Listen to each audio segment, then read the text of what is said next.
Did just get the 7 a.m. advisory, and there are no changes. So is that a good thing? that's a fine thing. Does that mean the storm is just sitting there, or It really is it even is. moving? This one is not moving much at all. It's moving 3 miles an hour. So think about how slowly that would be in your car, right? But the timeline still seems to be the same, or would that slow down? Inching. So the timeline does still seem to be the same. Okay.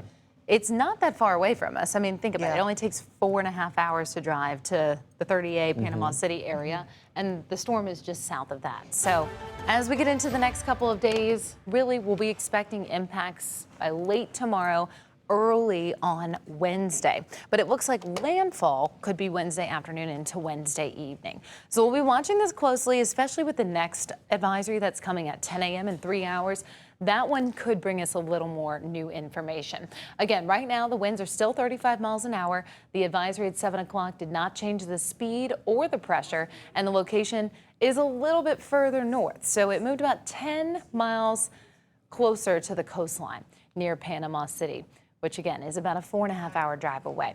So we're continually looking at the possibility for a landfall just south of New Orleans as we head into Wednesday afternoon. It looks like the strengthening window will be later on tomorrow as we approach the coastline. So today, expecting it to upgrade at least with that 4-mile-per-hour addition on winds to 39, which would take us to a tropical storm category, and therefore it would become Bertha. The satellite and radar picture at the moment still showing a lot of heavier bands closer to the coastline on the western side of Florida and the Panhandle, but the majority of the heavy rain is going to stay to the south of this center. And the center is well defined enough for this to be a depression, but it's not a super organized system, right? You can tell the radar picture is not a super strong and concerning outlook. So our tropical alerts that are in effect right now are all in either Florida or Alabama. Port St. Joe down to the south near the coast, dealing with some tropical storm warnings. Otherwise, we've got watches, and those extend from Port St. Joe on the actual shoreline all the way to the Mobile Bay.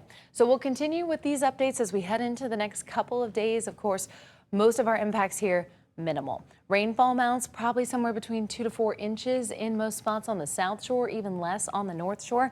And we'll continue with our wind gust forecast in the teens to 20s, right around 30 miles an hour as we get into the peak of Wednesday afternoon.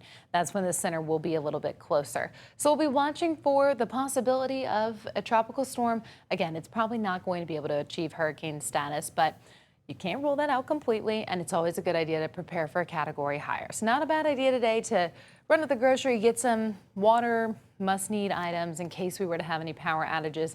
Not anticipating that, but best to be prepared.